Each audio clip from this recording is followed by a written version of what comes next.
Meteorologist Jackson Chastain here with the latest edition of Weatherwise. Today, we're going to talk about La Nina, and we talked about El Nino last week. Today, we're going to go back and talk about another phase of ENSO that we're actually just coming out of this past winter, and, it caused some effects. It made us a little bit warmer, and, really when you compare it to the normal phase of ENSO, where it's already warmer than normal, you've got moisture coming in from the Pacific Ocean where we live, cooler than normal temperatures in the north. It doesn't really change all that much in terms of that warmth. We're still above average in terms of afternoon temperatures in the La Nina phase. Now, when it comes to the cold temperatures up to the north, that kind of shifts off to the west, and you get more moisture up there as well. Moisture component slightly lacking down where we are when you're in that La Nina phase. And when that happens, again, this is the normal phase. You're wetter than normal when you don't really have an El Nino or a La Nina. So you've got more rain, you've got the jet stream dipping down, you've got that moisture from the Pacific. Now,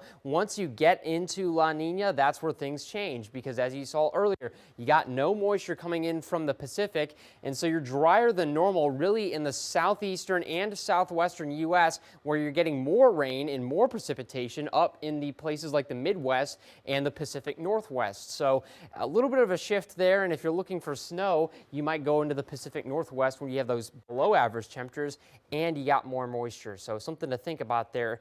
In terms of the tropics, a little bit different here as well. Normal phase of ENSO, pretty cool in terms of temperatures in the ocean. Wind activity, again, kind of down, normal trade winds, normal activity in the Pacific and the Atlantic and the Caribbean, of course. You switch that off to La Nina, you have much colder temperatures in the Pacific, specifically off the coast of South America. You have that cooler water, you have temperature and moisture content, you have more wind shear in the Pacific, and then you have much less wind shear in the Caribbean. So when you're looking for a maybe active hurricane season, when you're getting less wind shear, you have an environment that's more favorable for hurricane formation. So when you have those La Nina years, thankfully not looking like we're getting into one at this point in the hurricane season, but if we were in one, you would be wanting to watch the tropics just a little bit more closely for maybe some activity, some stronger hurricanes, and maybe more numerous tropical storms in the region. But this has been the latest edition of Weatherwise. As always, if you have any questions, feel free to post those to our Facebook, to our Twitter. So you can send us an email. But otherwise, you guys have a great one. Weatherwise is brought to you by Fort County Electric Power Association.